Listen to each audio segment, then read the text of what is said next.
Alors on va aller créer des blocs dans le gabarit. Alors une chose qu'on pourrait faire pour commencer, c'est dire que la première page, c'est pas le gabarit A, ça va être une couverture qui ne va pas répondre au gabarit A. Donc vous pouvez amener l'icône de la page 100 sur la page A. Donc le petit A est retiré de la page. Ce n'est plus une page qui répond au gabarit A. Le gabarit A, il commence à la page 2, ici. Et vous double-cliquez sur le gabarit A pour entrer dedans. Donc il est bien indiqué A gabarit ici à gauche, en bas. Vous avez double-cliqué et pas simplement cliqué.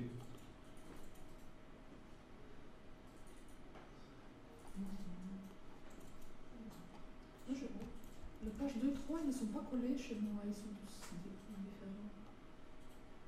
Je sais pas. Alors ici, vous allez dans le gabarit tracer un bloc sur toute la zone intramarge. Donc avec l'outil texte, vous tracez un bloc. Pour qu'on voit bien où il est, ici, je vais colorer son fond. Donc en ayant le bloc sélectionné, je vais colorer le fond. Vous n'êtes pas obligé de le faire si c'est vous qui voyez.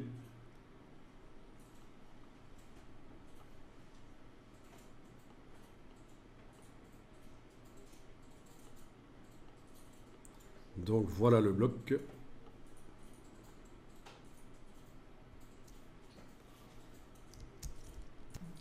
Et je vais lui donner la moitié de cette largeur-là.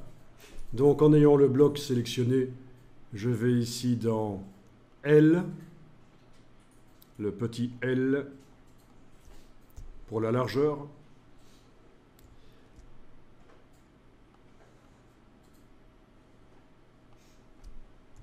Et je vais indiquer barre oblique 2, puis touche tabulation. Voilà, j'ai un bloc qui fait la moitié de la largeur des marges. Et je vais le mettre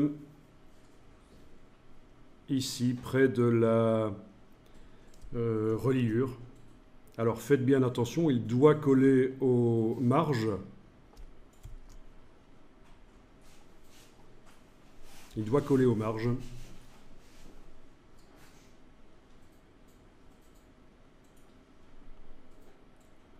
Donc prenez la poignée en haut à droite et la poignée en bas à droite et bougez-la pour vérifier qu'il colle bien aux marges. Bon, touchez pas aux poignées de gauche puisque ça modifierait la dimension. Ok.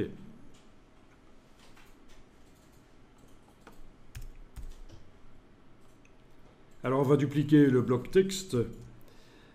Vous allez avec la touche Alt le déplacer pour le mettre sur la page de droite à cet endroit-ci. Et donc l'idée, c'est que dans mon catalogue, le texte va être sur la partie droite des pages de gauche et sur la partie gauche des pages de droite. Et j'aurai des images qui vont se balader de chaque côté là. Donc c'est juste un choix. On peut faire les choses différemment, bien sûr.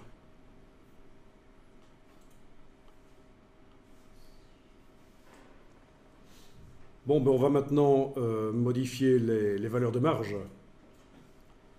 On aurait pu le faire avant de faire les blocs, mais une fois que les blocs sont faits, on va demander qu'ils suivent les marges. Donc vous allez faire clic, majuscule clic, sur les deux pages du gabarit pour les sélectionner. Clic, majuscule clic. Puis vous allez dans menu page, marge et colonne. Et avant de changer quoi que ce soit, vous allez cocher activer l'ajustement de la mise en page.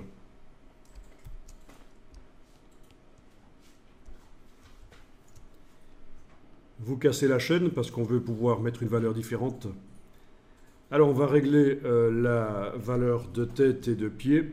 Donc de pied, je vais passer à 20 mm. Donc majuscule clic sur la petite flèche ici.